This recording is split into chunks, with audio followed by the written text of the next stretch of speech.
Hello guys, welcome to अभियान IAS academy. मेरा नाम वेदवीर है और मैं आपको तैयारी करा रहा हूँ UGC net commerce management and PGT commerce की। तो जैसा कि आप सब जानते ही हैं कि हमने इससे पहले जो है बिजनेस फाइनेंस की यूनिट स्टार्ट करी है। तो उसमें हम लोगों ने most of the topic almost cover कर चुके हैं। तो आज की जो क्लास है वो हमारी एंडिंग की क्लास है। तो उसमें हम लोग जो रिमेनिंग टॉपिक्स हैं वो हम लोग कवर करेंगे। एंड जो लोग हमारे चैनल पर नए हैं वो हमारे चैनल को लाइक करें, शेयर करें और सब्सक्राइब करें। और जितने भी आपके फ्रेंड सर्कल में जितने भी लोग आपके तैयारी कर रहे हैं उन सबके साथ में इस वीडियोस को शेयर करें। और जो भी आपकी क्वेरीज, आपके प्रॉब्लम्स हैं उनको कमेंट सेक्शन में टाइप कीजिए ताकि हम आने वाली वीडियोस में आपके पॉइंट को कंसीडर करें और आपको एक रेलिवेंट कंसर्न प्रोवाइड करा सकें। राइट। सो चलिए आज की वीडियो में हम लोग डिस्कस करते हैं risk and return analysis. This is also a very important topic for today's class. And इससे पहले हम लोगों ने basic introduction, cost of capital, capital budgeting, capital structure, ये सारी चीज़ें हम लोग ऑलरेडी डिस्कस कर चुके हैं। तो जिन लोगों ने हमारी प्रीवियस वीडियोस नहीं देखी हैं वो लोग हमारी प्रीवियस वीडियोस को ज़रूर देखें। और उनमें जो भी किसी टॉपिक में अगर आपको कोई डाउट है, कोई क्वेरीज हैं, तो आप उन क्वेरीज को कमेंट सेक्शन में पोस्ट कीजिए ताकि हम आपकी क्वेरीज को सॉर्ट आउट कर सकें। ओके, सो चलिए आज की वीडियोस में बढ़ते हैं हम लोग। जैसा कि आप सब जानते हैं हमारी यूनिट कौन सी चल रही है, बिजनेस फाइनेंस या फाइनेंशियल मैनेजमेंट। जो कॉमर्स वाले स्टूडेंट हैं उनके लिए बिजनेस फाइनेंस है और जो मैनेजमेंट वाले स्टूडेंट हैं उनके लिए टॉपिक है financial management. Okay, this topic is important for UGC net commerce management and PGT commerce. ये तीनों ही टॉपिक्स के लिए बहुत इंपॉर्टेंट यूनिट है। राइट। इस यूनिट में से कम से कम 8 to 10 क्वेश्चंस आपके मिलते ही मिलते हैं। तो 8 to 10 यूनिट्स की जो वेटेज होती है वो आपके काफ़ी ज़्यादा होती है। So it is very important unit for all of the student. Okay, unit कौन सी है हमारी, बिजनेस फाइनेंस। ओके, आज का जो टॉपिक है वो हमारा क्या है, रिस्क एंड रिटर्न एनालिसिस। ये जो दो इंपॉर्टेंट टर्म हैं ये हमारे लिए बहुत इंपॉर्टेंट हैं, रिस्क और रिटर्न। देखो कई बार क्या होता है कि इससे रिलेटेड जब इनको कोई कहीं से क्वेश्चन नहीं मिलता तो वो इसके रिस्क के टाइप और रिटर्न के टाइप्स में से क्वेश्चन पूछ लेता है, या वो आपसे ये पूछ लेता है कि रिस्क एंड रिटर्न के बीच में क्या रिलेशनशिप होता है। ठीक है, तो आपको यही आज के टॉपिक में हम लोग डिस्कस करने वाले हैं कि रिस्क क्या होता है, रिटर्न क्या होती है और इसका हमारे फाइनेंशियल मैनेजमेंट में या बिजनेस फाइनेंस में क्या इंपॉर्टेंस है, क्या रोल है हमारा रिस्क एंड रिटर्न एनालिसिस का। तो जैसे कि हम लोगों ने प्रीवियस जो वीडियोस है उसमें हमने देखा था, जब हमने कैपिटल स्ट्रक्चर को डिज़ाइन किया, जब हमने कॉस्ट ऑफ कैपिटल को डिज़ाइन किया, जब हमने कैपिटल बजटिंग को स्ट्रक्चर किया, तो वहाँ पर हम लोगों ने रिस्क को कंसिडर किया। ठीक है, तो हम लोगों ने ये भी देखा कि भाई हमारा जो रिस्क एलिमेंट है वो क्या होता है। और जब भी हम कोई बिजनेस करते हैं तो बिजनेस में, प्रोजेक्ट में जब हम पैसा लगाते हैं वो प्रोजेक्ट जो होता है वो हमारा रिस्क होता है। ठीक है, तो वही चीज़ हम लोग आज की डेट में डिस्कस करने वाले हैं कि रिस्क क्या है, रिटर्न क्या है और उनका हमारे बिजनेस फाइनेंस में क्या इम्प्लीकेशन है। तो जरा आप मुझे ये बताइए कि रिस्क क्या होता है। जी, तो रिस्क का मतलब क्या होता है कि आपके कोई किसी चीज़ की प्रोबेबिलिटी या वॉलीटैलिटी कि इस चीज़ में कितने % चांसेस हैं कि भाई ये चीज़ होगी या ये चीज़ नहीं होगी। देखो जब आपको किसी चीज़ की श्योरिटी होती है तो वहाँ पे तो रिस्क होने का कोई चांस ही नहीं होता। जब आपको पता है कि भाई जैसे मान लो for example today is Monday तो next day is Tuesday, obvious सी बात है कि इसमें तो कोई रिस्क है ही नहीं। अब मंडे के बाद थर्सडे थोड़ी आ जाएगा, तो यहां पर तो कोई प्रोबेबिलिटी आपकी है ही नहीं। तो जहां पे कंफर्मेशन होती है वहां पे क्या होता है, रिस्क कम होता है। जैसे मान लो फॉर एग्जांपल अगर मैं आपको बोलूं कि एफडी में जो हमारा रेट ऑफ इंटरेस्ट है वो फिक्स है, उतना आपको मिलना ही मिलना है। ठीक है, तो वहां पे कोई रिस्क आपका नहीं है। जैसे मान लो फॉर एग्जांपल मैं आपको बोलूं कि इन्वेस्टर पॉइंट ऑफ व्यू से डेट जो है, डिवेंचर जो है वो हमारा रिस्क फ्री है। रिस्क फ्री क्यों है, क्योंकि आपको पता है कि भाई इतना रेट ऑफ इंटरेस्ट आपको मिलना ही मिलना है इररिस्पेक्टिव ऑफ योर प्रॉफिट। तो वहां पर रिस्क क्या है, ना के बराबर है। अब जैसे मान लो मैं आपको बोलूं कि शेयर मार्केट इज रिस्की। क्यों, क्योंकि आपको नहीं पता कि आज जो सिनेरियो है वो कुछ और है, कल जो सिनेरियो रहेगा वो कुछ और रहेगा। तो वहां पे हमें थोड़ा सा ये देखना पड़ता है, वहां पे चीजों को एनालाइज करना पड़ता है और एनालाइज करने के बाद हमें सिस्टमेटिक चीजों से देखना पड़ता है। देखो रिस्क को कंसीडर करना क्यों जरूरी होता है, क्योंकि अगर आपने रिस्क के एलिमेंट को इग्नोर कर दिया, आपको यही नहीं पता कि भाई ये प्रोजेक्ट हमारा कितना रिस्की है, क्योंकि जब तक आपको ये नहीं पता होगा कि हमारा प्रोजेक्ट कितना रिस्की है तब तक आप प्रोजेक्ट में इन्वेस्टमेंट कैसे करोगे। ठीक है, तो जितनी ज्यादा वॉलेटिलिटी रहेगी, मतलब जितना ज्यादा फ्लक्चुएशन रहेगा उतना ही ज्यादा चीजें आपकी रिस्की रहेंगी, जितना लेस फ्लक्चुएशन रहेगा उतना ही लेस रिस्की रहेगा। ठीक है, तो रिस्क का मतलब क्या होता है, वेरिएबिलिटी। वेरिएबिलिटी मतलब चेंजेस किस चीज में, the expected return from the project. जब आपको पता है कि भाई हमारी जो एक्सपेक्टेड रिटर्न है उसमें वॉलेटिलिटी है, आपको ये नहीं पता कि भाई इसमें इस प्रोजेक्ट में जिसमें हमने पैसा लगाया है उससे हमारी जो मिलने वाली रिटर्न है वो क्या होगी, उसमें चेंजेस हो सकते हैं या नहीं हो सकते। आपको कंफर्म है कि भाई 10% मिलना है, 20% मिलना है, तो उसमें तो रिस्क आपका है ही नहीं। जब आपको पता है कि भाई इससे कम भी हो सकता है और इससे ज्यादा भी हो सकता है, तो वहां पर क्या है, आपका रिस्क है।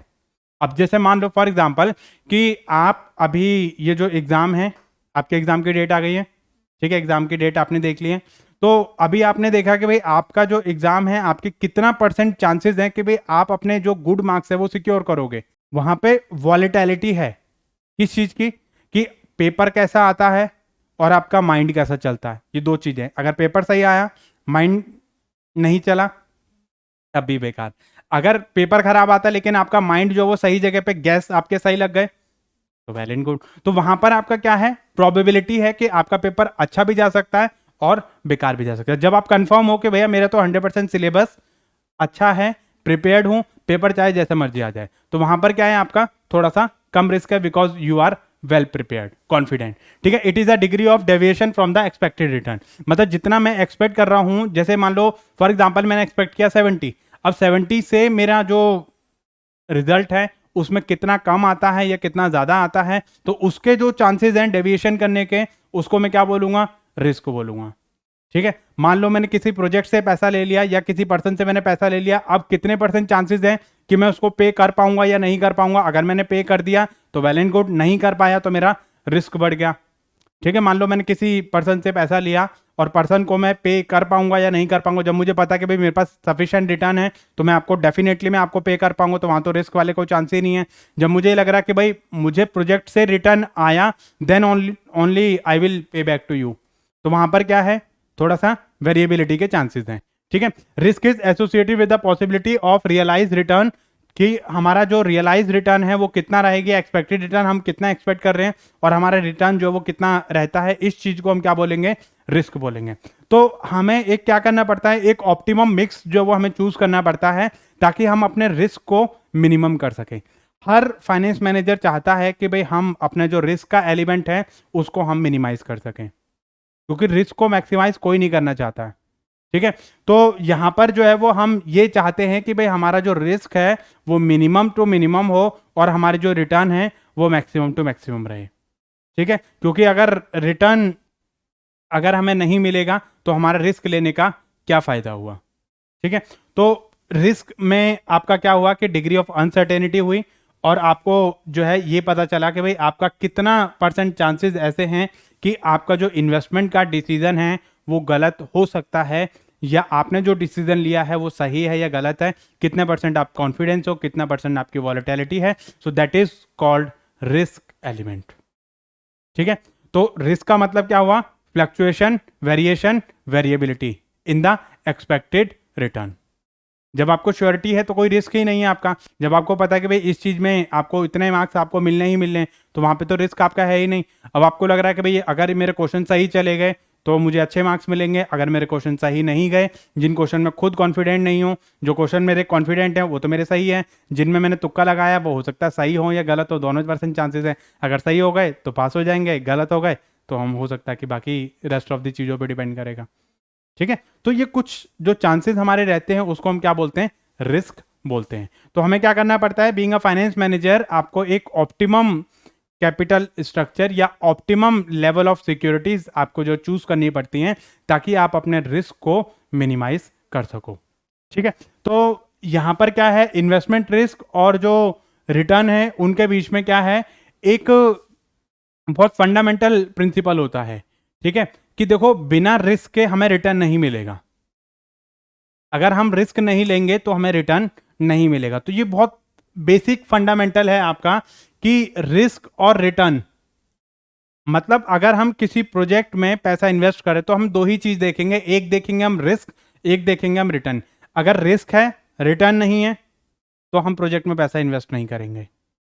और बिना रिस्क के रिटर्न नहीं मिलता, क्योंकि अगर बिना रिस्क के रिटर्न मिल जाएगा तो वो प्रोजेक्ट आपके लिए अवेलेबल ही नहीं होगा, लोग उसमें जो वो पैसा इन्वेस्ट कर देंगे। भाई अब हो सकता है कि मैं रिस्क टेकर हूं और आप रिस्क एवर्स हो।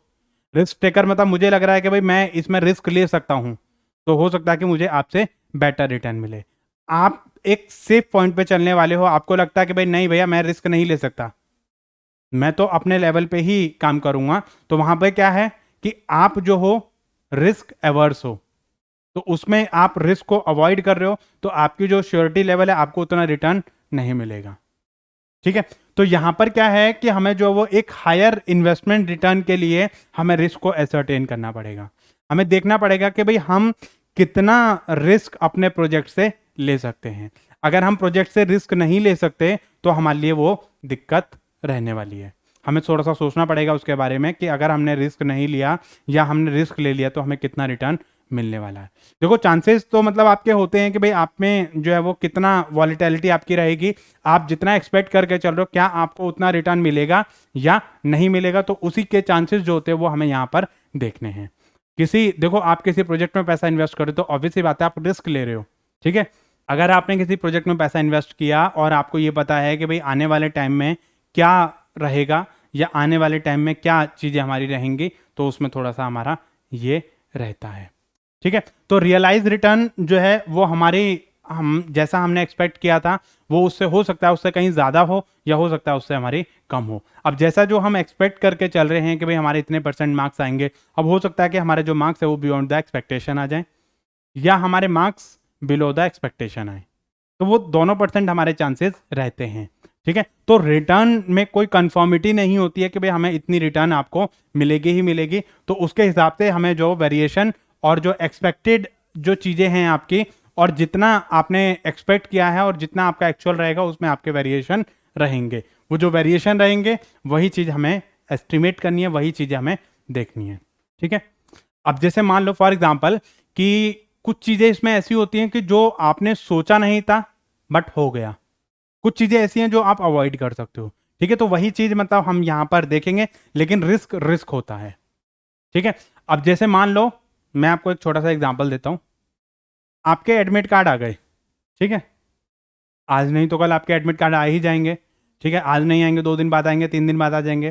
ठीक है, अब जैसे मान लो फॉर एग्जांपल आपने सोचा जिस दिन मेरा एग्जाम होगा उस दिन मैं मॉर्निंग में एडमिट कार्ड निकाल लूंगी। ठीक है, रिस्क की बात सुनो।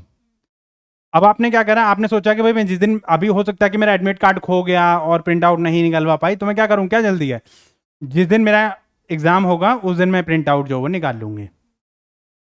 अब लक बाय चांस ऐसा हुआ कि उस दिन सर्वर ही नहीं चला। सोचो आप कितना बड़ा रिस्क लेके चल रहे हो। पूरी साल भर आपने मेहनत करी, फिर आपने सिर्फ एक पॉइंट पे जाके आपने ये जो वो सोच लिया कि मैं उस दिन एडमिट कार्ड निकाल लूंगी जिस दिन मेरा एग्जाम है, या आपको एप्लीकेशन नंबर ही याद नहीं आया। होता ना कई बार कि हमें एप्लीकेशन नंबर ही याद नहीं आया कि भाई हमारा एप्लीकेशन नंबर क्या था। अब जहां पर वो आया था वो आपको ध्यान ही नहीं रहा कि भाई कहां पर है। ठीक है, तो ये चीज़ें मतलब आप पहले से ही अपना जो प्रिपेयर करके चलें और ऐसा रिस्क ना लें। ठीक है, अब आपको पता है कि भाई मेरा एग्जाम सेंटर ऐसी जगह पे जो चीज़ मैंने नहीं देखी, आपको पता है कि भाई मेरा जो रिपोर्टिंग टाइम है वो 7:30 का या 8:30 का है, तो आप कोशिश करो 1 घंटे पहले। अब आप आधे घंटे पहले निकल रहे हो, आपको पता है कि भाई 1 घंटे का डिस्टेंस है, तो वो आपका रिस्क वाला बात है। तो आपको रिस्क नहीं लेना, ऐसे खतरों खिलाड़ी आपको नहीं बनना है। ठीक है, तो यहां पर हमें क्या करना है कि जब भी हम इन्वेस्टमेंट करेंगे तो मुझे सोच समझ के अपने रिस्क को एनालाइज करना पड़ेगा कि मैं जिस प्रोजेक्ट में पैसा इन्वेस्ट कर रहा हूं वो प्रोजेक्ट मेरा कितना रिस्की है, कितना मुझे रिटर्न मिलने वाला है, तो वो सारी चीजें मैं सोच समझ के डिसाइड करूंगा। ठीक है, तो यहां पर रिस्क और रिटर्न जो है वो फाइनेंशियल मैनेजमेंट में बहुत ही एसोसिएटेड टर्म होती है, मतलब रिलेटेड टर्म है। रिस्क और रिटर्न दोनों चीजों को मैं एक साथ ही स्टडी करता हूं। जब मैं रिस्क को स्टडी करूंगा तो उसके साथ साथ में मैं रिटर्न को भी स्टडी करूंगा कि अगर इतना रिस्क लेता हूं तो मुझे कितनी रिटर्न मिलेगी। देखो CAPM मॉडल जब मैंने आपको बताया था तो उसमें मैंने बताया था आपको this is the risk free rate of return, और इससे ऊपर मैं मतलब अगर रिस्क लूंगा तो मुझे एक्स्ट्रा रिटर्न मिलेगी। तो ये CAPM मॉडल में मैंने आपको एक्सप्लेन किया था। ठीक है, तो हायर द रिस्क और हायर द रिटर्न, मतलब जितना मैं ज़्यादा रिस्क लूंगा उतना मुझे जो रिटर्न मिलेगा, लेकिन हर केस में ऐसा नहीं होता। This have a certain exception, मतलब आपके इसकी कुछ एक्सेप्शंस हैं। ठीक है, कि मतलब आप ज़रूरी नहीं है कि भाई आप रिस्क लिए जा रहे हो, रिटर्न आपके कुछ है नहीं। ठीक है, तो उसमें इतना ज़्यादा आपको रिस्क नहीं लेना है, आप उतनी ही रिस्क लो जितना जितना आप एक्सपेक्ट कर सकते हो या जितना आप रिटर्न आप एक्सपेक्ट कर रहे हो। जैसे मान लो फॉर एग्जांपल, मुझे पता भाई मेरी इतनी इनकम है, ठीक है, मैं EMI पे सामान लिए जा रहा हूँ। भाई मुझे ये पता होना चाहिए ना कि भाई मेरी कितनी इनकम है, इनकम के हिसाब से ही मैं जो वो अपना EMI पे जो सामान है मैं लेना चाहिए मुझे। ठीक है, तो यहाँ पर जिस इन्वेस्टमेंट में रिस्क लो होता है उनकी रिटर्न भी क्या होती है, लो रहती है। जैसे मान लो फॉर एग्जांपल डिवेंचर है, डिवेंचर पे रिस्क नहीं है तो उनका रिटर्न भी कम ही होता है। जैसे सेविंग अकाउंट है, सेविंग अकाउंट पे कोई हमारा रिस्क नहीं होता है, लेकिन उनकी रिटर्न भी उतनी ही लो होती है। FD है, FD पे कोई रिस्क नहीं होता हमारा, हमें पता है कि भाई उस पर रिटर्न भी कितनी होती है, बहुत कम होती है। ठीक है, 6% 7% पर एनम, बहुत कम, ना के बराबर आपकी जो रिटर्न है वो आपकी होती है। इससे तो अगर आप दूसरी सिक्योरिटी में डाल दोगे तो 14% 13% 15% 16% तक रिटर्न आपको दे देंगे। ठीक है, तो यहां पर रिस्क और रिटर्न को मुझे क्या करना पड़ेगा, एनालाइज करना पड़ेगा, ताकि मैं इन्वेस्टमेंट को एक बेटर इन्वेस्टमेंट अपॉर्चुनिटी में फाइंड आउट कर सकूं, और मैं ये फाइंड आउट कर सकूं कि ये जो मेरी अपॉर्चुनिटी है ये मेरे लिए बेस्ट अपॉर्चुनिटी है या नहीं है, या मुझे इस प्रोजेक्ट में पैसा इन्वेस्ट करना चाहिए या नहीं करना चाहिए, ताकि मैं एक बेटर ऑप्शंस अपने लिए सिलेक्ट कर सकूं। ठीक है, तो यहां पर मुझे क्या करना पड़ेगा, एक चीजों को एनालाइज करना पड़ेगा for company point of view, क्योंकि मैंने पैसा इकट्ठा कर लिया। पैसा इकट्ठा करने के बाद मुझे क्या करना है, इन्वेस्ट करना है। अब जब मैं इन्वेस्ट करूंगा तो वहां पर अपना रिस्क को एनालाइज करूंगा। जब मैंने कैपिटल बजटिंग पढ़ा था तो वहां पे मैंने आपको बताया कि भाई मैं ये अपनी जो टेक्निक्स है उनको अप्लाई करूंगा, लेकिन जब मैं टेक्निक्स को अप्लाई करूंगा तो उसके साथ साथ मुझे रिस्क और रिटर्न को भी देखना पड़ेगा कि इस प्रोजेक्ट से मुझे कितना रिटर्न मिलने वाला है। ठीक है, तो ये जो चीजें हैं वो मेरे लिए क्या है, बहुत ही इंपॉर्टेंट है। ठीक है, अब ये जो है वो बहुत इंपॉर्टेंट है आपके लिए कि टाइप ऑफ रिस्क क्या होता है हमारा। ठीक है, रिस्क जो है वो हमारे दो तरीके के होते हैं, एक होता है सिस्टमेटिक रिस्क, एक होता है अनसिस्टमेटिक रिस्क। सिस्टमेटिक रिस्क का नाम पहले भी आपने पढ़ा था। ठीक है, कहां पर, जब मैंने आपको CAPM मॉडल बताया था तो वहां पे बताया था क्या, बीटा बताया था आपको। तो बीटा कौन से रिस्क को मेजर करता है, सिस्टमेटिक रिस्क को मेजर करता है। तो वो जो सिस्टमेटिक रिस्क है वो हम आज पढ़ने वाले हैं। ठीक है, तो सिस्टमेटिक रिस्क को हम लोगों ने कहां पर डिस्कस किया था, CAPM मॉडल में। CAPM मॉडल मतलब कैपिटल एसेट प्राइसिंग मॉडल। ये हमारे जहां पर रिस्क की वॉलेटिलिटी रहती है, मैंने आपको बताया था कि जब प्राइस में वॉलेटिलिटी रहती है तो उस वॉलेटिलिटी को मेजर करने के लिए हम जो है वो CAPM मॉडल यूज करते हैं। उसी से रिलेटेड मतलब जो चीजें हैं वो हम यहां पर पढ़ेंगे। ठीक है, तो आप इसको समझो जरा। कई बार ये क्वेश्चन पूछता है, एग्जांपल देगा आपको और बोलेगा कि इसमें से जरा मुझे ये बताइए कि इसमें से कौन सा सिस्टमेटिक रिस्क है और कौन सा सिस्टमेटिक रिस्क नहीं है। ठीक है, तो सबसे पहले हम पढ़ते हैं सिस्टमेटिक रिस्क के बारे में। सिस्टमेटिक रिस्क वो रिस्क होते हैं जो हमारे अनकंट्रोलेबल बाय ऑर्गेनाइजेशन होते हैं।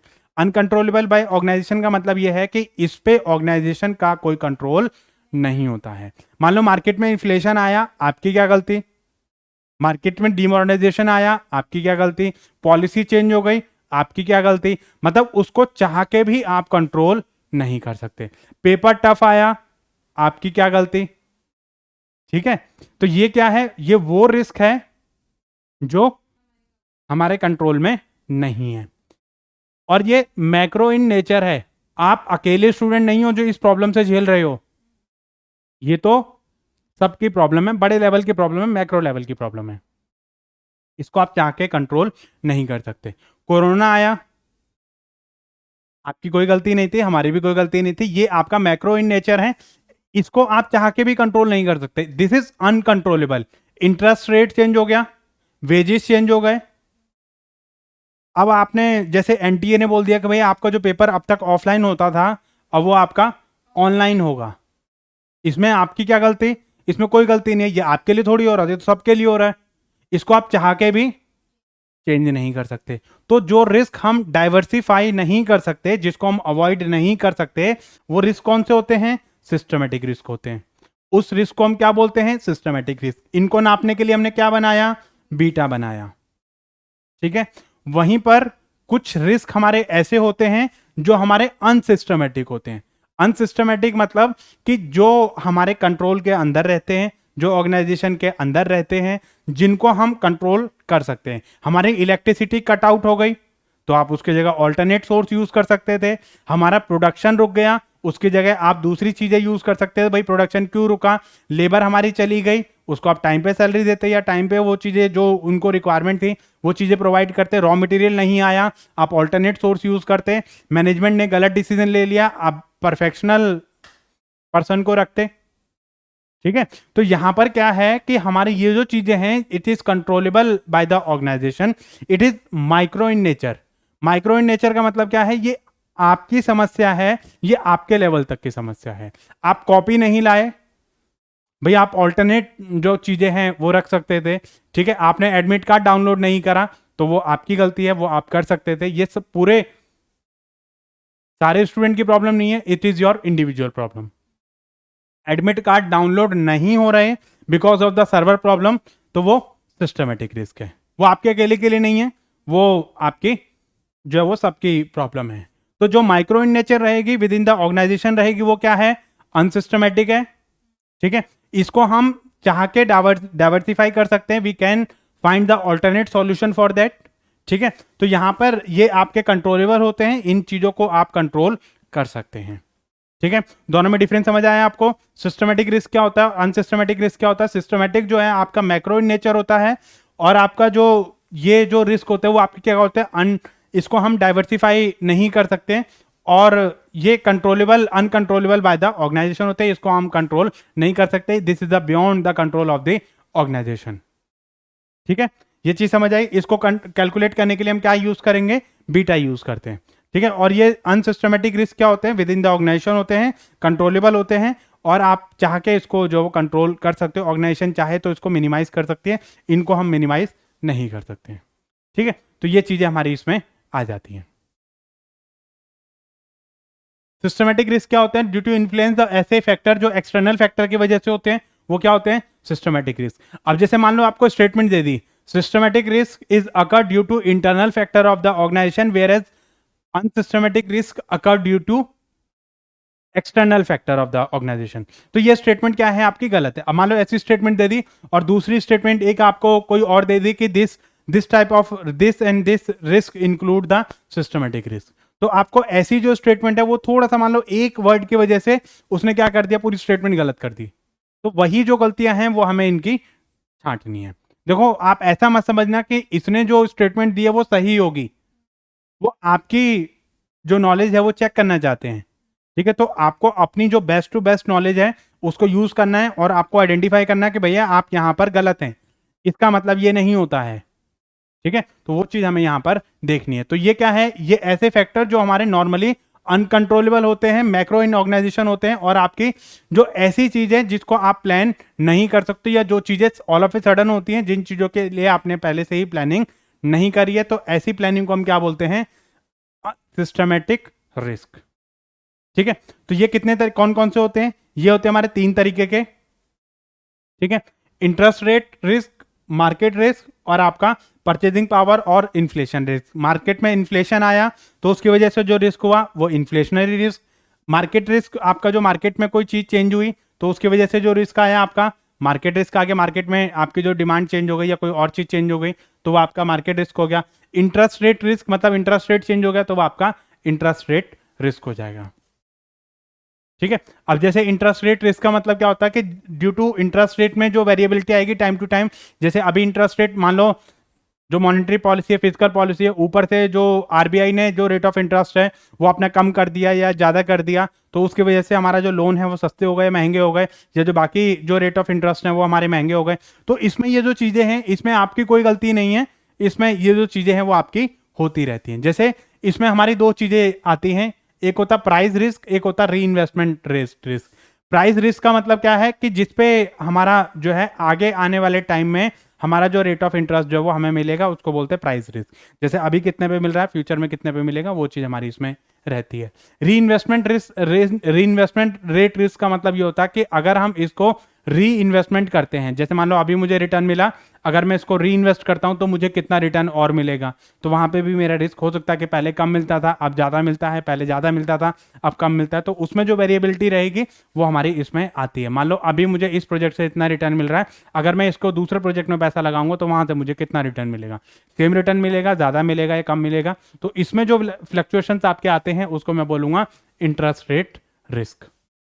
ठीक है, तो ये जो चीजें हैं मेरी किस में आ जाएंगे, दो चीजें मेरी इसमें आएंगी, कौन कौन सी, प्राइस रिस्क और आपका री इन्वेस्टमेंट रिस्क। जैसे कई बार क्या होता है कि जैसे शेयर्स हैं आपके, इन्वेस्टमेंट हैं आपके, ठीक है, कमोडिटी वगैरह हैं, इसमें आपका जो है जैसे ट्रेडिंग आपकी होती है उसके हिसाब से आपका जो प्राइस है वो आपका घटता है या बढ़ता है, तो उसके हिसाब से हमारा जो प्राइस है वो कम भी हो सकता है और ज़्यादा भी हो सकता है। अब मान लो प्राइस आपका बढ़ गया या प्राइस आपका घट गया, तो इसमें आपकी क्या गलती है, इसको तो आप पहले से प्लान नहीं कर सकते ना, तो वो जो चीज़ें हैं वो हमारी इसमें आ जाती हैं। री इन्वेस्टमेंट का मतलब अगर इसको मैं दोबारा से री इन्वेस्ट कर दूंगा या आगे मैं इसको कहीं पर इन्वेस्ट करता हूँ तो उससे मुझे जो रिटर्न मिलने वाली है उसको मैं क्या बोलूँगा, री इन्वेस्टमेंट रेट रिस्क। ठीक है, तो ये चीज़ मेरी इसमें आ जाती है।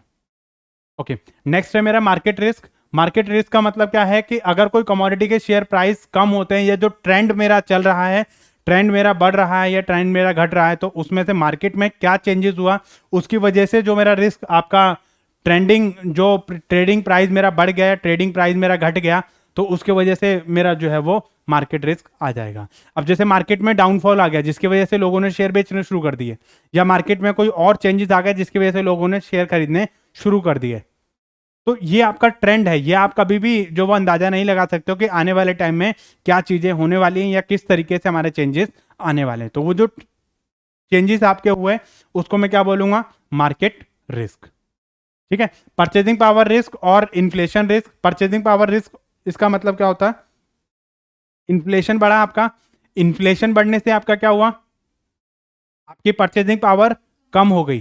ठीक है, अब इन्फ्लेशन की वजह से ऑटोमेटिकली जो बाकी चीजें हैं, आपका जो जेब खर्च है वो उस पर फर्क पड़ेगा, आपकी जो परचेजिंग पावर है वो कम हो जाएगी। तो जब परचेजिंग पावर कम हुई तो वो उसको आप पहले से प्लान थोड़ी करा था आपने, तो वो चीज आपकी, अब मान लो मोदी जी ने आपको बोला कि भाई आपके जो सिलेंडर हैं वो अब तक आपके 1,000 रुपए का आता था, कल से आपका 2,000 रुपए का हो जाएगा, तो ये जो चीजें हैं हो सकती हैं।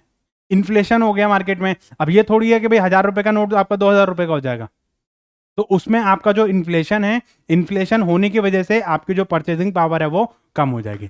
मान लो जो राशन आपका 10,000 रुपए में आता था, अब उस पर हर चीज पे बढ़ने की वजह से वो 12,000 या 15,000 रुपए का आएगा। राशन वही है, दाम नए हैं।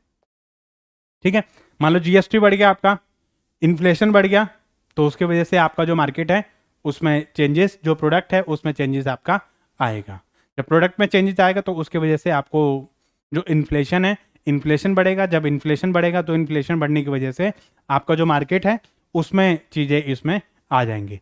अच्छा, इन्फ्लेशन के दो तरीके आपके होते हैं, डिमांड इन्फ्लेशन और कॉस्ट इन्फ्लेशन। डिमांड इन्फ्लेशन का मतलब ये होता है कि आपकी डिमांड बढ़ गई, किसी चीज़ की जब ज़्यादा डिमांड बढ़ने लग जाती है तो उसके प्राइस बढ़ जाते हैं, वो प्रोडक्ट आपके महंगे हो जाते हैं। सप्लाई कम है, डिमांड ज़्यादा है, प्रोडक्ट आपका महंगा हो जाएगा। या उसमें कॉस्ट आपकी बढ़ गई, पीछे से रॉ मटेरियल महंगा हो गया या आपकी जो एडिशनल चीजें हैं वो आपकी महंगी हो गई। जीएसटी लग गया तो वो क्या बोलेंगे, अरे सर जीएसटी लग गया सब पे, कंपनी ने महंगे कर दिए। वो कहीं ना कहीं मतलब जो है वो बोलेंगे कि भाई आपकी जो कॉस्ट है वो आपकी बढ़ गई। अगर आप देख रहे हो कि भाई आपको मतलब 2-2, 4-4 रुपए हर किसी प्रोडक्ट पे आपको बढ़े हुए मिलते हैं, जो 30 रुपए की आती थी वो 35-40 रुपए की आ रही है, अरे सर पीछे से ही महंगा आ रहा है।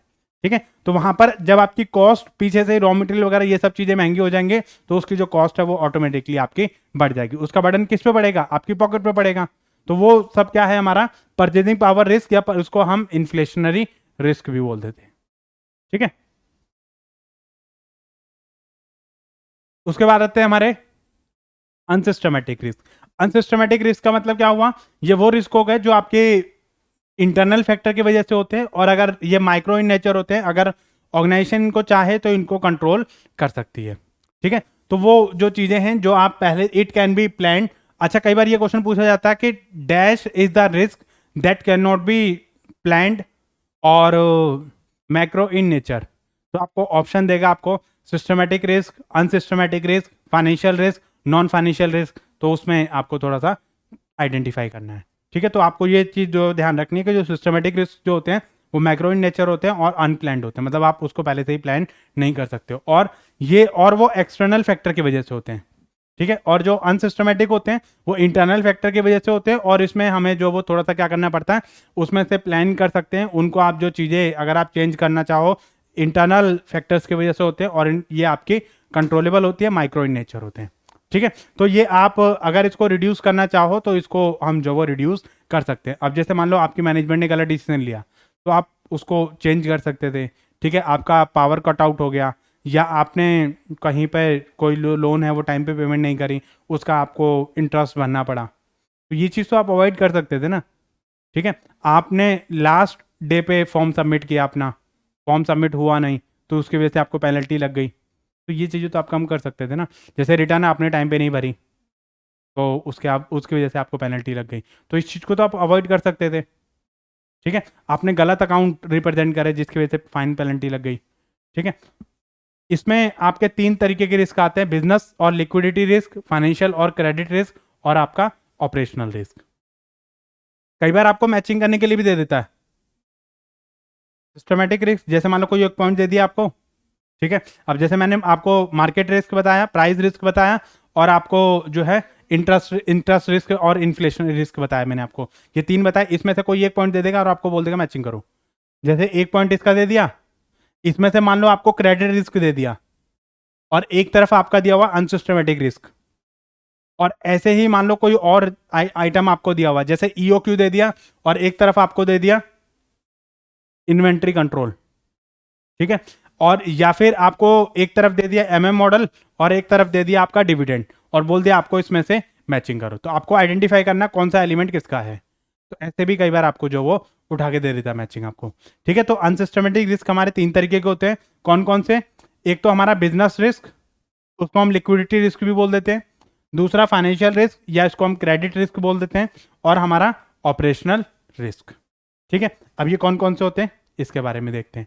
देखो, बिजनेस रिस्क और लिक्विडिटी रिस्क का मतलब क्या होता है कि ये हमारी ऐसी चीज होती है जो सेल परचेज और बिजनेस साइकिल की वजह से होती है। ठीक है, अब जैसे मान लो बिजनेस साइकिल है हमारी, बूम है, इंट्रोडक्शन है, ग्रोथ है, मैच्योरिटी, डिक्लाइन है। तो बिजनेस में हमारी जो साइकिल चल रही है वो हमारा, ये आपकी इंडिविजुअल है। अब जरूरी थोड़ी है कि आप इंट्रोडक्शन पे तो मैं भी इंट्रोडक्शन पे हूँ, या मैं डिक्लाइन पे हूँ तो आप भी डिक्लाइन पे आ जाओगे। हो सकता है आप इंट्रोडक्शन पे, मैं ग्रोथ में हूँ, मैं मैच्योरिटी पे हूँ, आप ग्रोथ पे हो, तो सबकी साइकिल अलग अलग होती है। ठीक है भाई, ये आपकी इंटरनल पॉलिसीज हैं कि आप किस तरीके से इनको डील करना है। ठीक है, टेक्नोलॉजी में चेंज हो गया, और ये जो सब चीज़ें हैं, बिजनेस साइकिल मतलब जो है चीज़ें, इसकी वजह से सेल परचेज जो हमारा काम ज़्यादा होता है। जैसे आपसे एडवांस टेक्नोलॉजी आ गई मार्केट में, तो आपकी जो चीज़ें हैं वो कम बिकेंगी मार्केट में। ठीक है, जब बेटर टेक्नोलॉजी मार्केट में आ जाती है तो प्रीवियस वाली टेक्नोलॉजी को लोग कम यूज़ करते हैं। ठीक है, तो ये चीज़ें हमारी, इसकी वजह से सेल परचेज और लिक्विडिटी आपकी चेंज हो जाती है, तो उसको हम क्या बोलते हैं, बिजनेस लिक्विडिटी। ठीक है, एक होता है फाइनेंशियल रिस्क और क्रेडिट रिस्क। फाइनेंशियल रिस्क और क्रेडिट रिस्क का मतलब ये होता है कि जैसे मान लो आपकी जो कॉस्ट ऑफ कैपिटल आ रही है वो सस्ती है, महंगी है, किस तरीके कैपिटल ली है, आपने ऐसी कैपिटल चूज कर ली जो आपकी रिस्की है, या आपने ऐसी कैपिटल चूज कर ली जिससे आपका कंट्रोल डाइवर्ट हो रहा है, तो ये आपकी प्रॉब्लम है। आपने क्यों ऐसा कैपिटल स्ट्रक्चर फ्रेम किया, तो ये आपकी प्रॉब्लम है ना, वो मेरी प्रॉब्लम थोड़ी है। तो ये आपका जो चीज़ें हैं, क्रेडिबिलिटी, रिस्क, इंटरेस्ट, डिविडेंड, आपने डिविडेंड डिक्लेयर कर दिया 15%, रिटर्न नहीं है आपके 8% भी, क्यों? ठीक है, तो उसको आप जो वो कम कर सकते हैं। तो जो कैपिटल से रिलेटेड जो आपका रिस्क रहता है, हाउ यू विल बी पे बैक। मान लो आपको क्या करना था कि जैसे मान लो आपको 8% पे कोई सिक्योरिटी मिल रही थी, आपने 10% वाली सिक्योरिटी ली है, ये आपकी प्रॉब्लम है। ठीक है, अब इसमें क्या है, ओन्ड फंड है, जैसे मतलब आपके शेयर कैपिटल है, शेयर कैपिटल लोगे, बोरोड फंड है तो उसको आपको डिसाइड करना पड़ेगा, रिटेन अर्निंग है तो उसको आपको डिसाइड करना पड़ेगा। तो उसके हिसाब से मैं जो थोड़ा सा सोचूंगा कि भाई मेरी जो कॉस्ट ऑफ कैपिटल आ रही है वो कितनी आ रही है, मैं कौन सा ऑल्टरनेट सोर्स यूज कर सकता हूँ। अब जरूरी है कि आपको डेट की कैपिटल लेनी है, तो उसके हिसाब से आप चूज करो। अगर आपको कॉस्ट की कोई दिक्कत नहीं है तो उसके हिसाब से आप चूज करोगे। आप ये चाहते हो कि भैया कॉस्ट में पे कर दूंगा बट मेरा कंट्रोल डाइल्यूट नहीं होना चाहिए, क्योंकि जितने इक्विटी शेयर होल्डर को आप लेकर आओगे उतने आपके हाथ से कंट्रोल भी डिस्ट्रीब्यूट होता चला जाएगा, क्योंकि इक्विटी शेयर होल्डर आधा रियल ओनर, तो उनके हाथ में डिसीजन मेकिंग पावर भी आ जाती है, तो उसके हिसाब से मुझे डिसाइड करना पड़ेगा। ठीक है, तो उसके हिसाब से ये मेरा रिस्क जो वो कौन सा रिस्क हो जाएगा, फाइनेंशियल रिस्क, और इसको मैं क्या बोलूँगा, क्रेडिट रिस्क। अब मान लो उसने फाइनेंशियल रिस्क ना बोल करके क्रेडिट रिस्क बोल दिया, या बिजनेस रिस्क ना बोल करके लिक्विडिटी रिस्क बोल दिया, तो आपको ये ध्यान रखना है, ठीक है, कि बिजनेस रिस्क को ही लिक्विडिटी रिस्क बोलते हैं और फाइनेंशियल रिस्क को ही हम क्रेडिट रिस्क बोलते हैं। ठीक है, उसके बाद आता है आपका ऑपरेशनल रिस्क। ऑपरेशन रिस्क का मतलब क्या होता है कि अब जैसे मान लो कई बार क्या होता है कि कई बार कुछ ऐसे एरर होते हैं, मशीनरी ब्रेक डाउन हो गई, फॉल्टी रॉ मटेरियल आ गया, आपने टाइम पे ध्यान नहीं दिया, क्वालिटी में कुछ कमी आ गई, जो प्रोसीजर पीपल की नेग्लिजेंस की वजह से होता है, फॉल्टी सिस्टम की वजह से होता है, फॉल्टी पॉलिसी की वजह से होता है।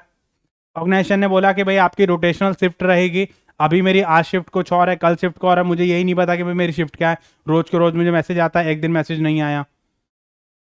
तो कई बार पॉलिसी मतलब ऐसा हॉश वॉश हो जाता है, ओवर मतलब चीज़ें आपकी हो जाती हैं कि मतलब आपको समझ ही नहीं आ रहा कि कौन सी चीज़ पे कैसे आपको एम्फेसिस करना है, तो वहाँ पर मेरे लिए दिक्कत आ जाएगी। तो मुझे थोड़ा सा सोचना पड़ेगा कि भाई मैं इन सब चीज़ों को कैसे हैंडल करूँगा और किस तरीके से मैं आपकी जो प्रॉब्लम्स हैं उनको सॉर्ट आउट करूँगा। ठीक है, तो ये मेरा क्या है, ऑपरेशनल रिस्क है, मतलब मशीनरी ब्रेक डाउन हो गई, मशीनरी ऑब्सोलीट है, आपका लैपटॉप काम नहीं कर रहा है, आपका वर्किंग कंडीशन में नहीं है, ये चीज़ें मतलब, और आपका कोई टूल्स आपके प्रॉपर अवेलेबल नहीं है, तो ये किसकी गलती है, मैनेजमेंट की गलती है। टाइम पे आपको सारी चीज़ें प्रोवाइड कराए, आप सिस्टम पे जाके बैठ गए हो, मतलब पता चले कि भैया आपका माउस काम नहीं कर रहा है, लैपटॉप काम नहीं कर रहा है, आपका कीबोर्ड काम नहीं कर रहा है, फिर आप उसको बोलो कि भैया चेंज कर दो, रिपेयर उसमें डाल दो, आपका सारा डॉक्यूमेंट जो वो उसमें पड़ा हुआ है, इंटरनेट वर्क नहीं कर रहा है, लाइट नहीं है, ठीक है, मशीनरी खराब हो गई, ओवर हीटिंग हो गई, आपने कोई मशीनरी ऑफ नहीं करी थी, हुक गई, या कोई और फॉल्ट हो गया उसमें, तो ये ऐसी गलतियां आपकी क्या कहलाती हैं, ऑपरेशनल रिस्क में आ जाती हैं। ये सब आपके इंटरनल हैं, ये आपके पर्सन के पीपल की प्रॉब्लम की वजह से होता है, इनको आप चाहो तो आप अवॉइड कर सकते हो। ठीक है, तो ये चीज आपकी क्या हो गई, इसमें रिस्क की हो गई। ठीक है, तो ये मैंने आपको बता दिया रिस्क, सिस्टमेटिक रिस्क क्या होता है, अनसिस्टमेटिक रिस्क क्या होता है, और रिस्क आपका क्या होता है। नेक्स्ट आता है आपका रिटर्न। रिटर्न का मतलब क्या होता है, मुझे कितना कोई चीज मिलने वाली है, मतलब मुझे रिटर्न में क्या मिलेगा। अगर मान लो मैं आपको किसी प्रोजेक्ट में पैसा इन्वेस्ट करने के लिए बोलता हूं, तो आपको उसके बदले में क्या मिलेगा, रिटर्न मिलेगा।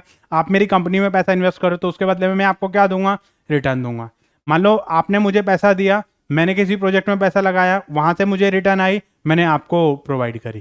तो ये रिटर्न का मतलब क्या होता है कि जो मेरी वैल्यू और कैपिटल है उसमें मेरा कितना अप्रिसिएशन हो रहा है, that is called my return. जैसे मान लो कोई चीज़ मैंने 100 रुपए की लगाई थी और आज के टाइम में उसकी वैल्यू जो है वो 120 रुपीज़ की, तो 20 रुपीज़ क्या हो गया मेरे लिए, रिटर्न हो गया। मैंने आपकी कंपनी में पैसा लगाया, आपकी कंपनी में जब मैंने शेयर लगाया था तो उस टाइम पे 100 रुपए का था, आज वो शेयर की वैल्यू मेरी 120 की है, तो इसका मतलब क्या है, 20 रुपीज़ मेरी क्या है, रिटर्न है। आपने बोला कि सर मैं आपको डिविडेंड दूंगी, राइट, या मैंने आपको बोला कि भाई हम आपको डिविडेंड देंगे, तो वो आपके लिए क्या है, रिटर्न है।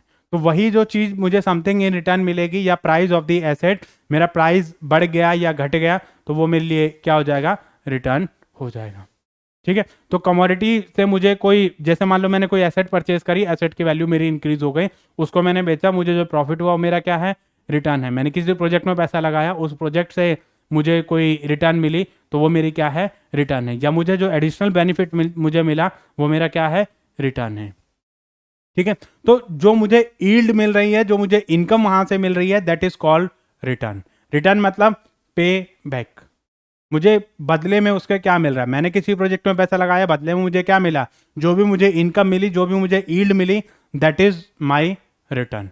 वो जो रिटर्न मेरी है वो यहाँ पर इसमें आने वाली है, एसेट का प्राइस है, और मेरी जो टोटल रिटर्न है वो मैं एसेट के हिसाब से कंपेयर करूंगा कि मैंने 1 साल पहले इस प्रोजेक्ट में इतना पैसा लगाया था, आज इसके बदले मुझे इतना पैसा मिला है। मान लो 10,000 रुपये मैंने किसी प्रोजेक्ट में लगाए थे, आज 1 साल बाद मुझे 8,000 रुपये मिले, वो मेरे लिए नेगेटिव रिटर्न है। रिटर्न है लेकिन नेगेटिव है, 2,000 रुपये मेरे लॉस हो गए।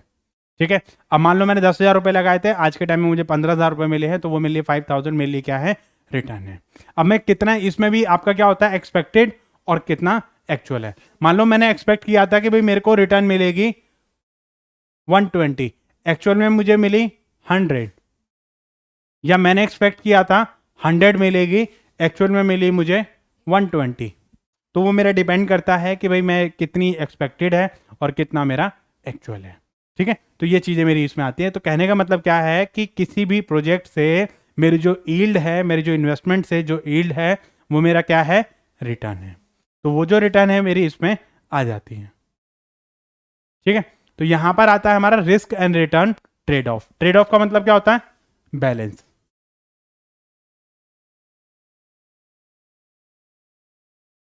किसके बीच में, रिस्क और रिटर्न के बीच में। ठीक है, तो यहां पर क्या कहता है, lower the risk lower the return, मतलब रिस्क नहीं लोगे तो आपका रिटर्न भी कम रहेगा। ऑब्वियसली बात है कि मतलब जब आपको ये चाहिए कि भैया मुझे कोई घर बिठाए पैसे दे दे, तो उसमें ज्यादा रिटर्न आपको नहीं मिलेगी। ठीक है, रिस्क कम है तो रिटर्न भी कम है। आपने डिवेंचर में पैसा लगा दिया ये सोच के कि मेरा पैसा डूबेगा नहीं, रिटर्न मुझे मिलती रहेगी, लेकिन तो ऐसे में आपको 50% रिटर्न तो देगा नहीं। ठीक है, तो वहां पर मुझे रिटर्न जो वो कम ही मिलेगी।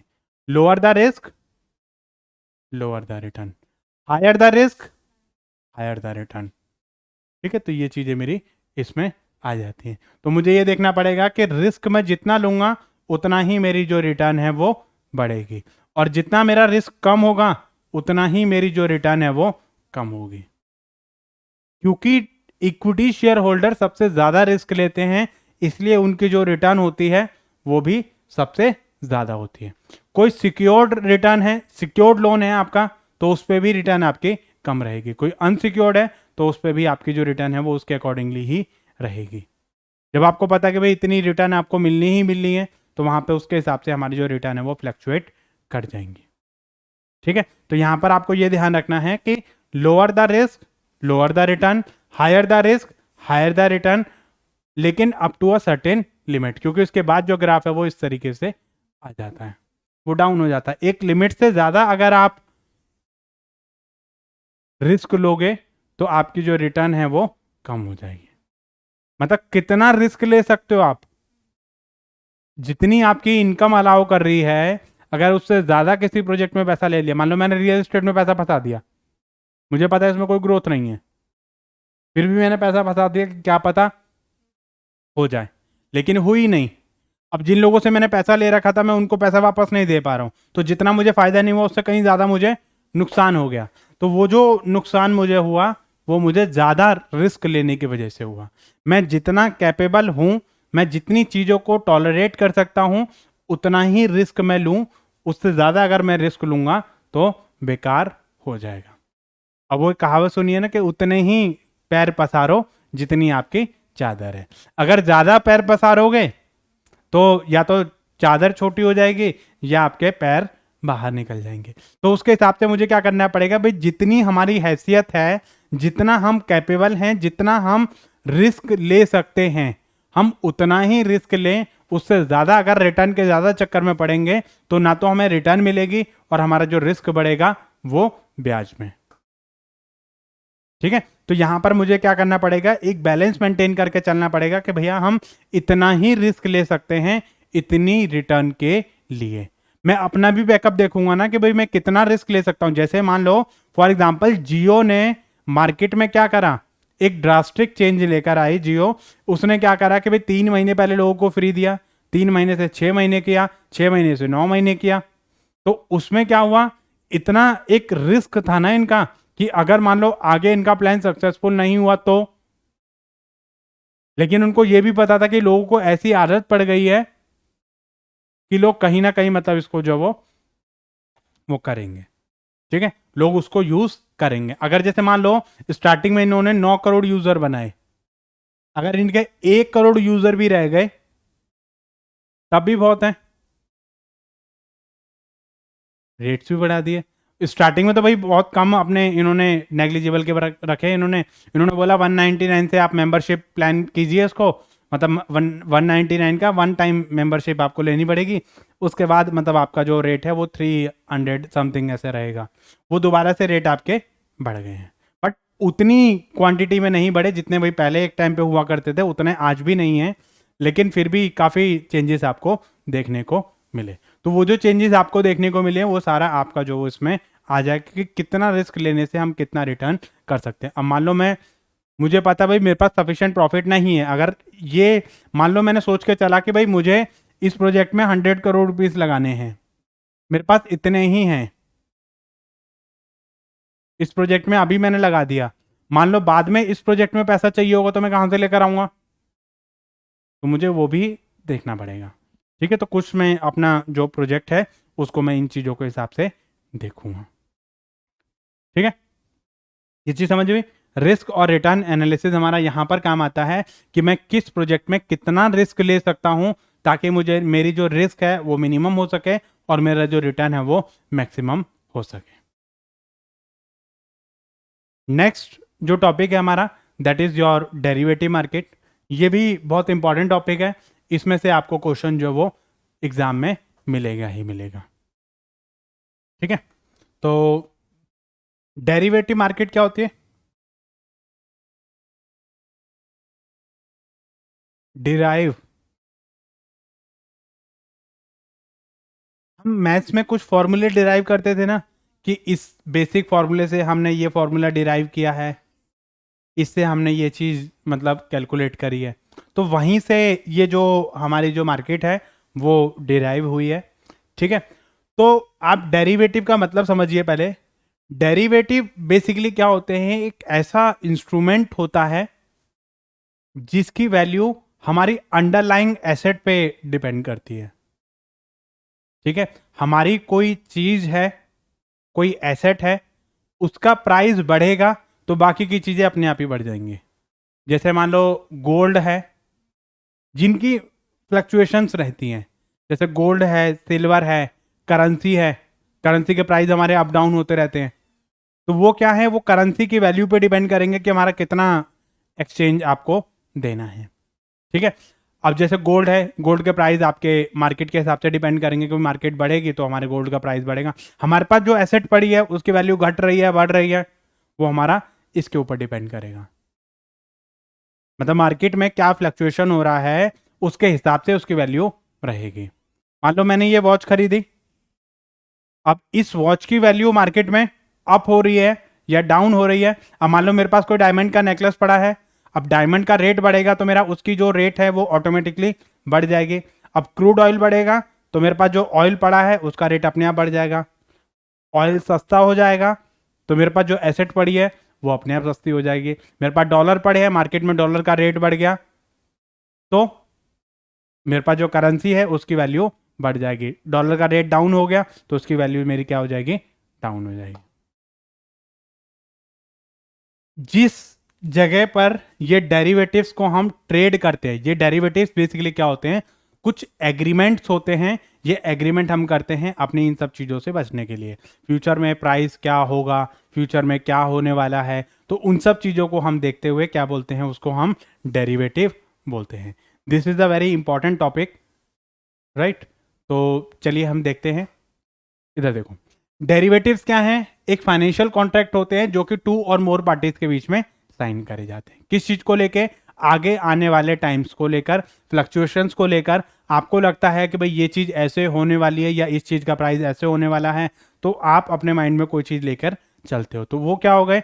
हमारी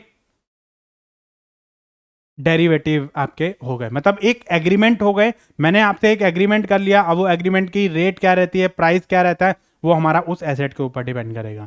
मान लो मार्केट में क्या रेट रहता है, हम आज के डेट में फ्यूचर को लेके कॉन्ट्रैक्ट साइन कर लेते हैं कि जैसे 1 जनवरी को मैं आपको ये घर इतने में बेच दूंगा, तो वो हमारे लिए क्या है? डेरिवेटिव। अब उस डेट पे मतलब जो है क्या प्राइस रहेगा, कम रहेगा, ज़्यादा रहेगा, तो ये जो चीज़ें मेरी इसमें आ जाएंगी।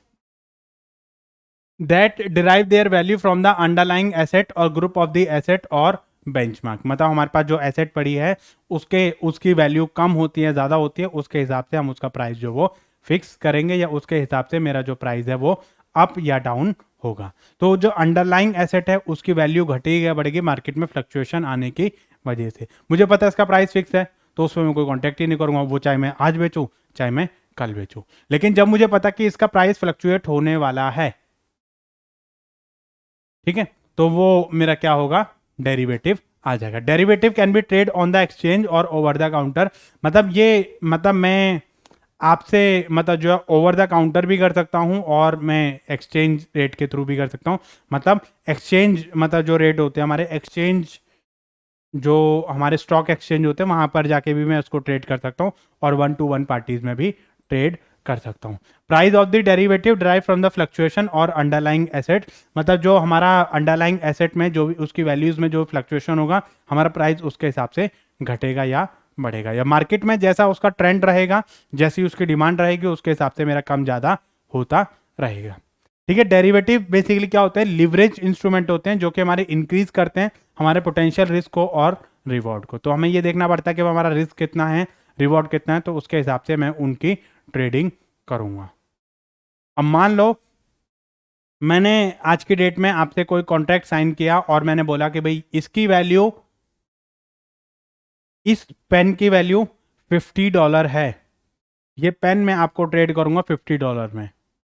आप हो इंडियन, मैं हूं यूएस, ठीक है, मैंने बोल दिया $50, आप काउंट करोगे, $50 को काउंट करोगे, फिर आपके मन में एक चीज, एक सवाल आएगा, सर आज का या उस दिन का जिस दिन आप मेरे से ट्रेड करोगे।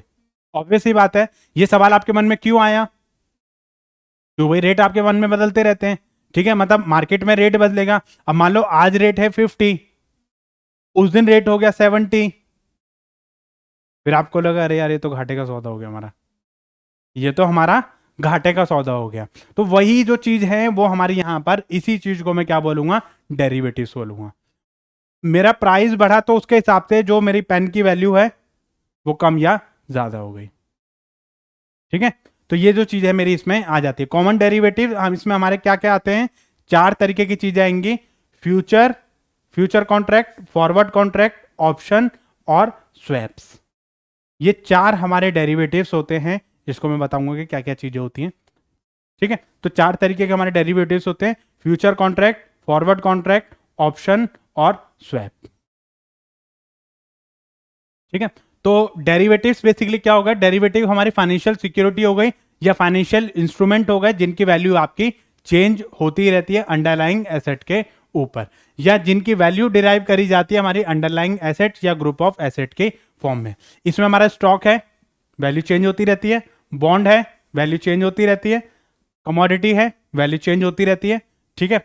जैसे ऑयल वगैरह है, ये आपका है, आपका बिटकॉइन है या करेंसी है आपके, वो आपकी वैल्यू चेंज होती रहती है।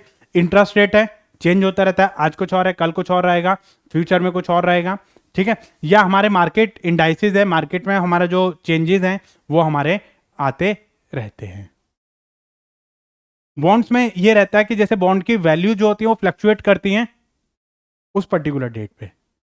जैसे मान लो मैंने आपको बोला कि भाई इस दिन मतलब आपकी इतनी यूनिट हो गई, मैंने आपसे इतना पैसा लिया, इतना पैसा लेने के बाद आप मेरे से इतना पैसा ले लेना। वो मार्केट के ऊपर डिपेंड करेगा कि मेरी उस पर्टिकुलर टाइम पे 1 साल बाद 2 साल बाद मेरी वैल्यू कितनी रह जाती है। मैंने आपको बोला कि भाई 1 साल बाद जो मेरी वैल्यू रहेगी वो आप अपनी वैल्यू ले लेना। अब हो सकता है कि वैल्यू कम हो जाए, या हो सकता है आज इसकी वैल्यू कम है लेकिन आने वाले टाइम में इसकी वैल्यू ज्यादा हो जाए। ऐसे स्टॉक है, स्टॉक मैंने आपका कोई खरीदा, मैंने आपको बेच दिया, और आप हो सकता है कि आने वाले टाइम में इसकी वैल्यू कम हो जाए, या हो सकता है आने वाले टाइम में इसकी वैल्यू ज्यादा हो जाए। इतने में कुछ ऐसे बॉन्ड भी होते हैं जिसमें हमारी जो वैल्यू होती है वो फिक्स होती है। जैसे मतलब 1 लाख रुपए दो, 1,20,000 आप मेरे से 1 साल बाद, उसमें रिस्क आपका नहीं रहेगा, उसमें तो फिर आपका डेरिवेटिव करोगे भी नहीं ना फिर आप। जहां पर आपको इसमें देखो दोनों चीजें हो सकती है, फायदा भी हो सकता है, नुकसान भी हो सकता है। आपको ये पता है कि भाई इतने के इतने मिल जाएंगे, तो कई बार फायदा भी हो जाता है, कई बार ऐसा भी होता है नुकसान हो जाता है। शेयर खरीदते हैं हम, कई बार फायदा हो जाता है, कई बार नुकसान हो जाता है। मैंने किसी कंपनी के शेयर खरीदे, मार्केट से एकदम से उछाल आ गया, शेयर प्राइस मेरे बढ़ गए, कई बार ऐसा भी हो जाता है। लेकिन इनकी वैल्यू जो होती है हमारी फ्लक्चुएट होती रहती है। जिनकी वैल्यू फ्लक्चुएट होगी उन्हीं पे हम डेरिवेटिव करेंगे, जिनकी वैल्यू फ्लक्चुएट नहीं होगी उन पे हम डेरिवेटिव नहीं करेंगे, हम कॉन्ट्रैक्ट ही नहीं करेंगे उन पे। वो मैं आज से कॉन्ट्रैक्ट करके क्या करूंगा, जब मुझे फ्यूचर में बेचना है तो प्राइस मेरा फिक्स है, तो उसमें मेरा कोई ज़्यादा फ्लक्चुएशन नहीं है, तो उसमें मैं कोई दिक्कत नहीं करूंगा। ठीक है, तो यहाँ पे डेरिवेटिव मार्केट जो है वो हमारी फाइनेंशियल मार्केट हो गई, जिसमें फाइनेंशियल मतलब इनको जब मैं ट्रेड करूंगा जिस मार्केट में, उसको मैं क्या बोलूंगा, डेरिवेटिव मार्केट। डेरिवेटिव हमारे 4 तरीके के हैं, future contract, forward contract, option और स्वैप। ठीक है, ये 4 चीजें मेरी इसमें हो जाती हैं। अब यहां पर जो है ये कुछ टर्म्स हमारी आएंगी, इनसे रिलेटेड कई बार आपके पूछते हैं, हेजर, स्पेकुलेटर और आर्बिट्रेजर। ये टर्म्स है, थोड़ी भारी भरकम टर्म्स हैं, हेजर, स्पेकुलेटर और आर्बिट्रेजर। ठीक है, तो ये चीज हमारी इसमें आ जाती है। देखो मैं आपको एग्जाम्पल दूंगा कुछ, उस एग्जाम्पल से आपको समझ आएगा कि हेजर क्या होते हैं, स्पेकुलेटर क्या होते हैं, आर्बिट्रेजर क्या होते हैं और मार्जिन ट्रेडर क्या होते हैं। देखो हेजर का मतलब क्या होता है, आप एक एग्जाम्पल समझो, मान लो एक कोई फार्मर है, एक फार्मर है जिसको राइस ग्रो करना है, राइस की कॉस्ट आती है 22 रुपीज और इसको मंथ लगते हैं 4 मंथ, फॉर एग्जाम्पल। ठीक है, अब इसको ये लग रहा है कि आने वाले टाइम में अगर इसका प्राइस बढ़ गया तो, या घट गया तो, भाई ये तो प्राइस इसकी कंफर्म है कि इतनी कॉस्ट तो उसकी आनी ही आनी है। ठीक है, मंथ भी उसको इतने ही लगेंगे, लेकिन उसको ये लग रहा है कि मतलब कभी ऐसा हुआ कि भाई मेरी क्रॉप अच्छी हो गई और मार्केट में रेट नहीं आया तो, मार्केट में रेट नहीं आया तो मैं गया बी के पास, इसको बोला भैया एक काम करो, ए गया जो कि एक फार्मर है, ये गया बी के पास, इसने बोला भैया एक काम करो, मैं आपसे कॉन्ट्रैक्ट करता हूं कि मैं 4 महीने बाद ये जो मेरा राइस है मैं आपसे 24 रुपीज में आपको सेल आउट कर दूंगा। ठीक है, यहां पर मेरी इंटेंशन क्या थी, अपने आप को प्रोटेक्ट करना थी। जब मेरी इंटेंशन प्रोटेक्शन है तो वहां पर मैं क्या रहूंगा, हैजर। जब मैं कोई सिक्योरिटी में अपने आप को प्रोटेक्ट कर रहा हूं कि भाई मेरा 100 रुपए का है, मैं किसी को जो है वो भाई मैं ये देख रहा हूं कि भाई 100 रुपए से ज्यादा का हो गया, तो मैंने क्या कर दिया, मैंने आपको पकड़ लिया, मैंने बोल दिया कि भाई एक काम करो 10 दिन बाद 105 का ले लेना। इंटेंशन मेरी चेंज है, इंटेंशन क्या है मेरी, अपने आप को प्रोटेक्ट करने के लिए। मेरा शेयर प्राइस बढ़ गया तो, या शेयर प्राइस घट गया तो मैंने आपसे कॉन्टेक्ट कर लिया 105 रुपए का, अब मेरी कंफर्मिटी हो गई। ठीक है, ये एक ट्रेडर है, ये एक ट्रेडर है। अब इसने क्या करा, इसने एक दूसरे ट्रेडर से जो वो कॉन्ट्रैक्ट कर लिया। ए ने, एक फार्मर है, ये गया इसके पास, इसको पता है मार्केट में इसका प्राइस बढ़ने वाला है, इसने दूसरे ट्रेडर को क्या करा, कॉन्ट्रैक्ट कर लिया, उसको बोला कि भाई देख सुन, मेरी एक बात सुन, ये जो 24 रुपीज वाला है ना, ये मैं तेरे को 26 रुपीज में मैं आपको दूंगा, क्योंकि इसको पता है कि इसने इसका प्राइस जो वो बढ़ने वाला है, और जब इसका प्राइस बढ़ने वाला है तो इसने क्या कर दिया, कॉन्ट्रैक्ट साइन कर लिया। अब यहां पे मेरा जो काम है प्रोटेक्शन देना नहीं है, बिजनेस करना है, प्रॉफिट कमाना है, क्योंकि मुझे पहले से ही पता, मैंने ट्रेंड देख लिया कि भाई ये जो वीट है इसका प्राइस मेरा बढ़ने वाला है, तो मैंने क्या कर दिया, उसको कॉन्ट्रैक्ट साइन कर लिया और उसको बोल दिया कि ठीक है आप मुझे दे देना 24 में दे देना। मैंने इसको बोल दिया 26 में दूंगा, यस और नो, आपने बोल दिया डन। ठीक है, तो यहां पर जो स्पेकुलेटर है वो किसके लिए काम करता है, प्रॉफिट के लिए काम करता है। ठीक है, फ्यूचर में स्पेकुलेटर में ये पर्सन हुआ, इसने स्पेकुलेट कर लिया ना, एक स्पेकुलेटर बन गया, क्योंकि उसने स्पेकुलेट कर लिया, उसने देख लिया कि भाई आने वाले टाइम में इसका प्राइस बढ़ने वाला है। ये क्या करेगा, मार्केट के ट्रेंड देखेगा, मार्केट के ट्रेंड देखे बोलेगा कि इसका जो प्राइस है वो बढ़ने वाला है, इसका प्राइस पिछले 3 सालों से या 4 सालों से बढ़ रहा है, तो इसका प्राइस बढ़ेगा। इसने क्या करा, इसने बोला ठीक है भाई मैं आपको 24 रुपये दूंगा, लेकिन इसने वहीं पे इससे कॉन्टेक्ट कर लिया, उसको बोल दिया कि भैया देख ऐसा है, मैं तेरे को 26 में दूंगा, यस और नो, आपने बोल दिया डन। ठीक है, तो यहां पर ये क्या बन गया, स्पेकुलेटर। यहां पर क्या था, ये हैजर कौन था, ये पर्सन ए जो था वो हैजर था, इसने इसको जो वो 24 रुपीज में बेच दिया, अपना रिस्क जो प्रोटेक्ट कर लिया। उसको यहां पर इसका काम अलग था, क्योंकि ये अपने आप को रिस्क से फ्री कर रहा था, ये अपनी कॉस्ट को देख रहा था कि भाई इसका पता नहीं कॉस्ट निकलेगी भी या नहीं निकलेगी, फ्यूचर में प्राइस बढ़ेगा या घटेगा, तो उसके हिसाब से ये यहाँ पे इसका काम जो था वो प्रोटेक्शन देना था। यहाँ पर इसने क्या करा, इसने इससे कॉन्टेक्ट कर लिया और उसको बोला कि भाई ठीक है भाई यहाँ पर मैं जो वो स्पेकुलेटर कर दूंगा, और यहाँ पे इसने जो वो सी पर्सन से कॉन्टेक्ट कर लिया और उसको बोला कि भाई इस तरीके से मैं काम करूंगा। ठीक है, अब देखो ये बन गया स्पेकुलेटर। अब सुनो, अब इसने क्या करा, इसने एक तीसरे बंदे से जो वो कॉन्ट्रैक्ट साइन किया, मतलब एक नेक्स्ट पार्टी से कॉन्ट्रैक्ट साइन किया, और उसको बोला कि भाई देखो ऐसा है, मैं आपको ये 28 रुपीज में दूंगा, मैं आपको ये 28 रुपीज में दूंगा। जबकि इसको ये पता है कि ये कितने में खरीद रहा है, 24 में खरीद रहा है। इसने 24 का इससे खरीदा और इसको 28 में बेच दिया। ठीक है, इसने 28 में इसको बेच दिया। अब यहां पर क्या है, इसका रिस्क है, इसका कोई रिस्क नहीं है, इसका कोई रिस्क नहीं है। क्यों, क्योंकि 24 में तो उसको मिल ही जाएगा। इसका काम क्या है, वहां से खरीदा उसको बेच दिया।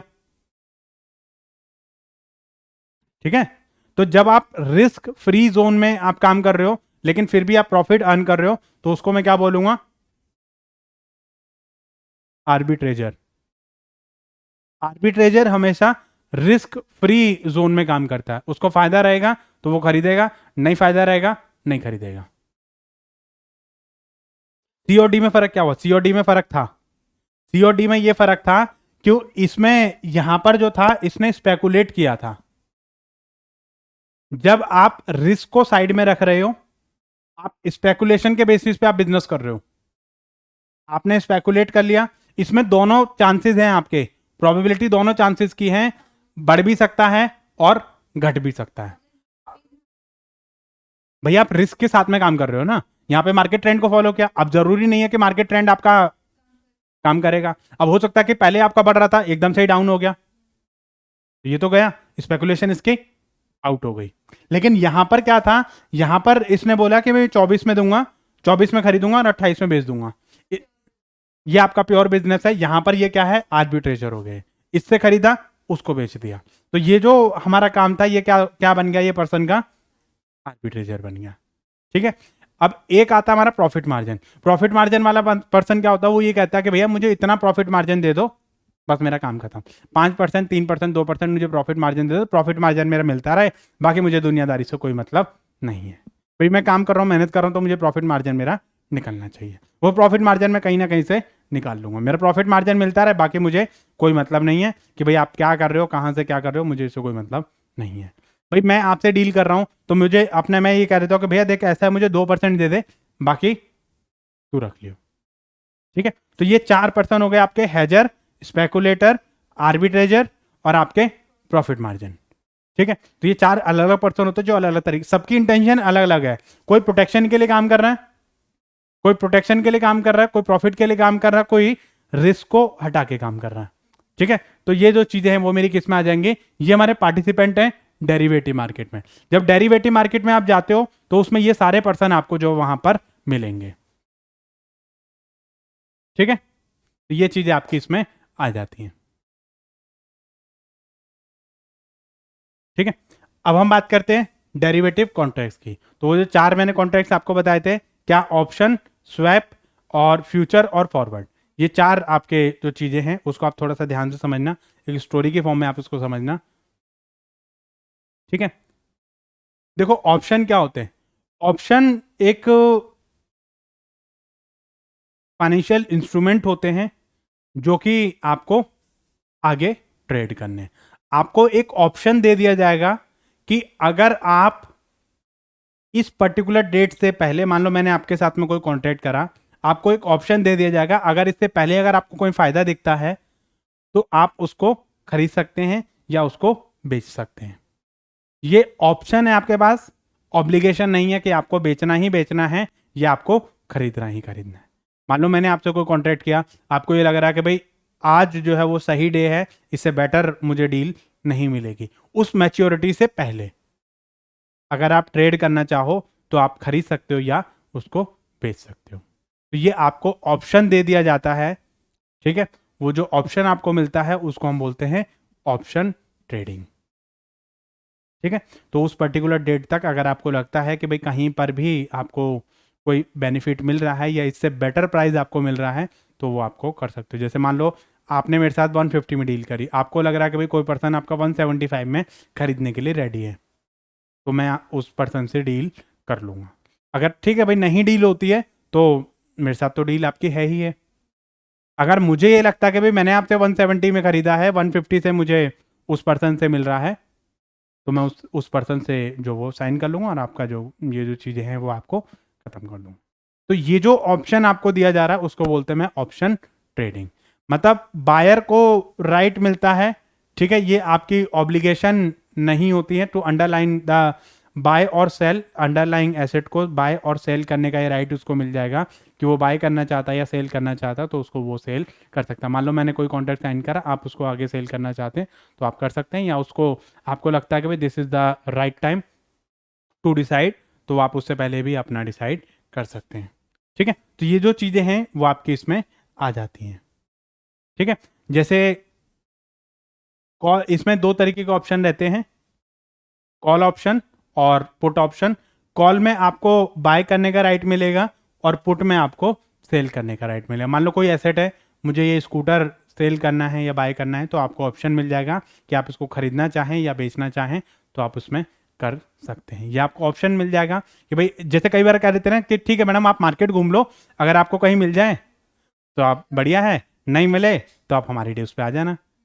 फिर आप पूरी मार्केट घूम लेते हो, अगर आपको बेटर ऑप्शन मिल जाता है फिर आपको लगता है अरे भैया उसकी दुकान पे क्यों जाए, जाओ हमें बेटर ऑप्शन मिल रहा है तो आप वहां से खरीद लो।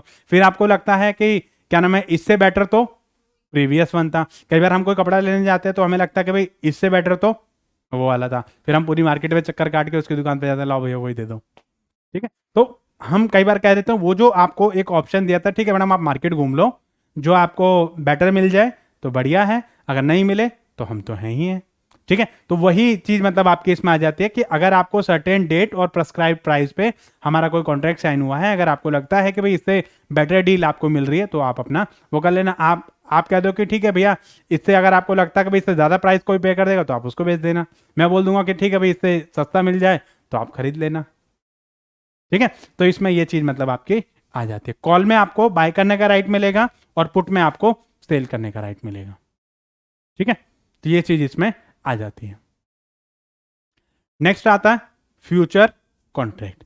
फ्यूचर और फॉरवर्ड इसको आप थोड़ा सा ध्यान से समझना, ठीक है। देखो फ्यूचर कॉन्ट्रैक्ट का मतलब क्या होता है, पहले आप फॉरवर्ड को समझो उसके बाद में फ्यूचर बताता हूं। मान लो आज मैंने डील करा आपसे और आपको बोला 1 अक्टूबर को हम आपसे कोई कॉन्ट्रैक्ट करेंगे, ठीक है, $20 का। मान लो कोई कॉन्ट्रैक्ट साइन करा मैंने $20 का। $1 की वैल्यू जो हमने डिसाइड करी वो डिसाइड करी 50, ठीक है। आज की डेट में हम कॉन्ट्रैक्ट साइन कर रहे हैं। अब मान लो ये हमारी आपस की डील हो रही है, मेरी और आपकी, ठीक है। ये हमारी डीलिंग हो रही है आज कि हम कोई सामान बेचेंगे 1 अक्टूबर को $20 में और डॉलर का जो प्राइस रहेगा वो 50 रहेगा। आया 1 अक्टूबर, आप भी मार्केट सर्च करोगे, मैं भी मार्केट सर्च करूंगा, करोगे? बिल्कुल करेंगे, बिल्कुल करेंगे। मैं क्यों करूंगा, ये देखने के लिए कि इनको मैं ये प्राइस में दे रहा हूं, कहीं मेरा नुकसान तो नहीं है। आप भी करोगे, ये सोच करके कि मैं सर से सामान खरीद रही हूं और इससे बेटर ऑप्शन मुझे मार्केट में मिल जाए, सस्ते दाम में मिल जाए। अब डेट आई,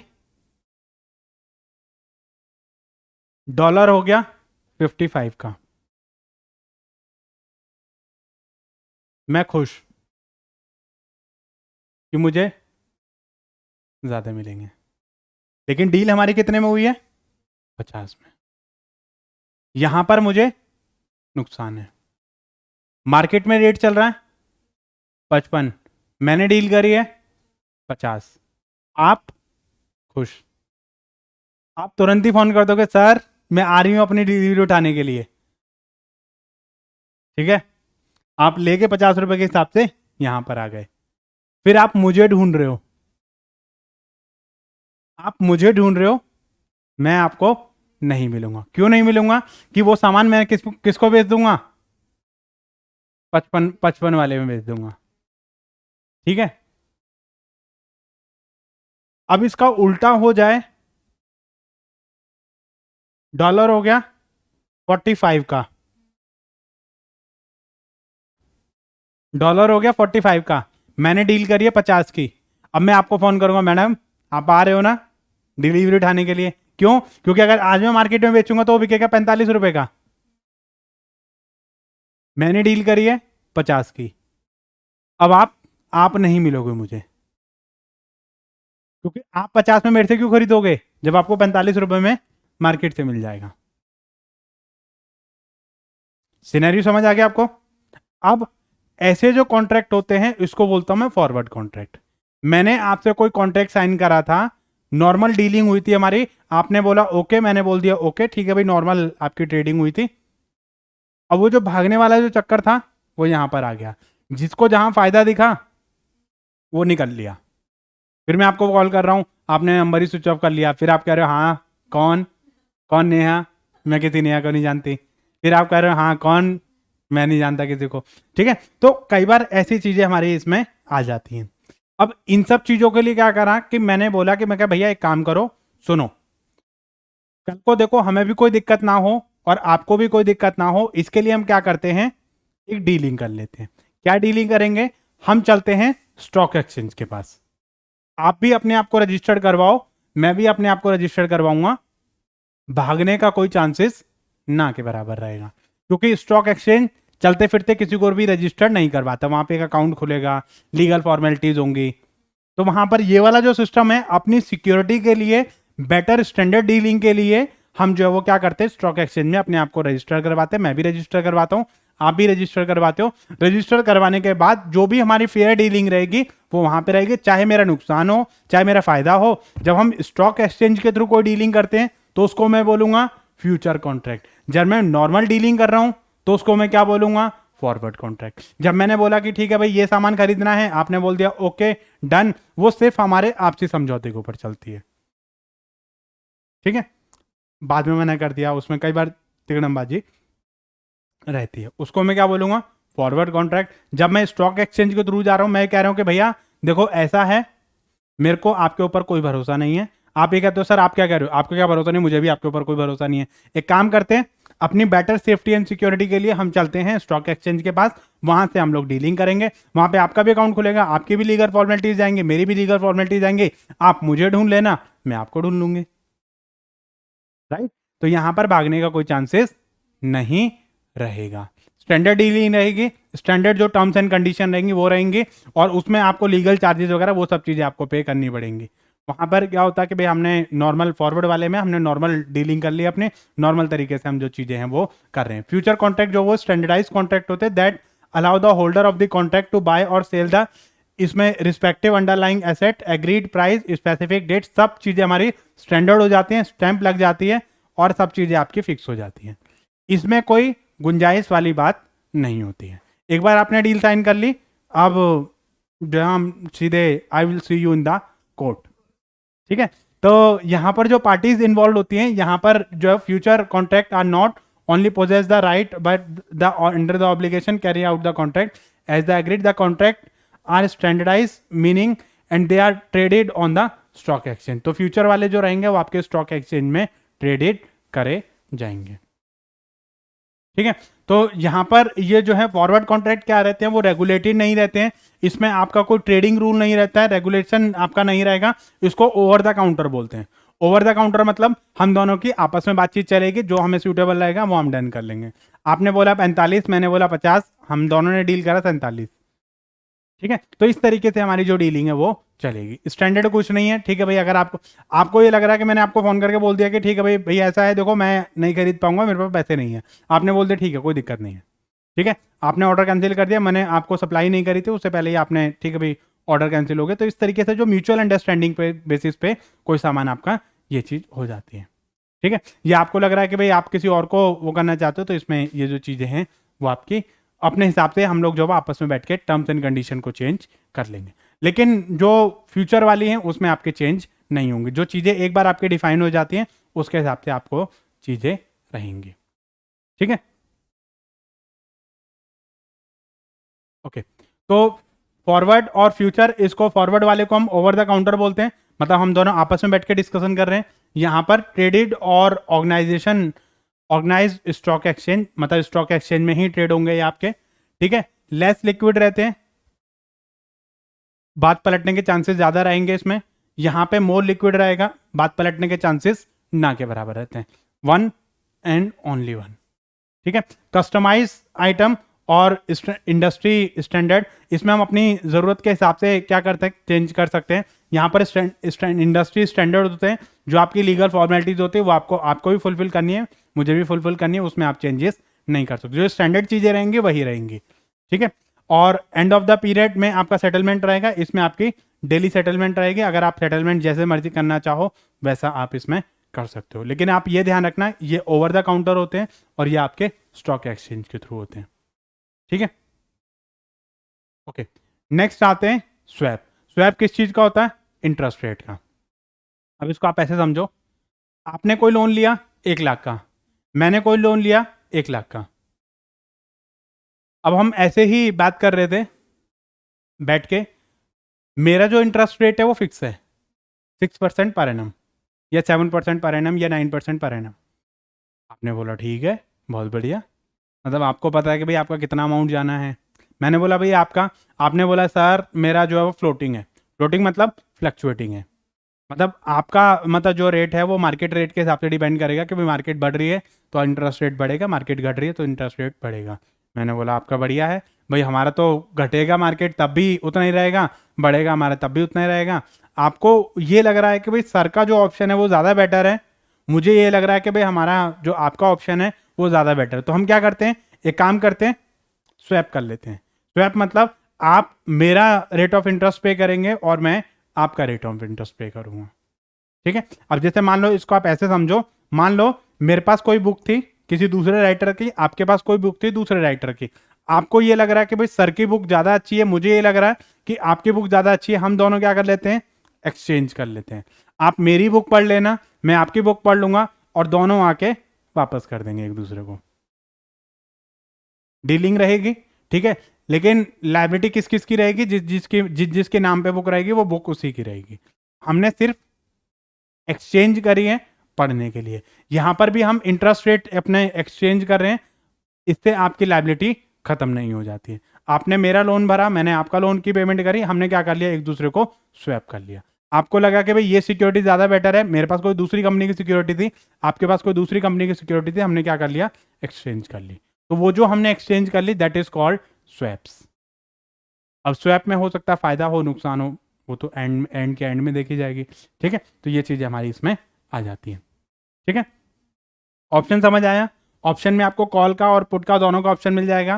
फ्यूचर समझ आया, फॉरवर्ड समझ आया, स्वैप समझ आ गया, तो ये चीज़ें आपकी डेरिवेटिव मार्केट में आती है। ठीक है, so thank you guys for watching this video, और जल्द ही मिलते हैं हम आपको नेक्स्ट वीडियो में, जिसमें हम लोग डिस्कस करेंगे इंटरनेशनल फाइनेंशियल मैनेजमेंट के बारे में। सो आई होप ये जो कॉन्सेप्ट है वो आपको समझ आ गया होगा, रिस्क एंड रिटर्न एनालिसिस और आपका डेरिवेटिव मार्केट से। Both topic are very important for examination point of view. So हम लोग जल्द ही मिलते हैं आपको नेक्स्ट वीडियो में। सो थैंक यू गाइस, तब तक आप हमारी वीडियो को लाइक करें, शेयर करें और सब्सक्राइब करें। अपने फ्रेंड्स के साथ में भी ज़्यादा से ज़्यादा उनको उनके साथ में इस वीडियोस को शेयर करें। और जो भी आपकी क्वेरीज, जो भी आपके डाउट्स हैं, वो कमेंट सेक्शन में टाइप कीजिए। और आपको वीडियो कैसी लगी ये भी हमें कमेंट सेक्शन में बताइए, ताकि हम आने वाले वीडियोज़ में आपके पॉइंट को कंसिडर कर सकें। So thank you very much. मिलते हैं जल्द ही नेक्स्ट वीडियो के साथ में। Thank you guys.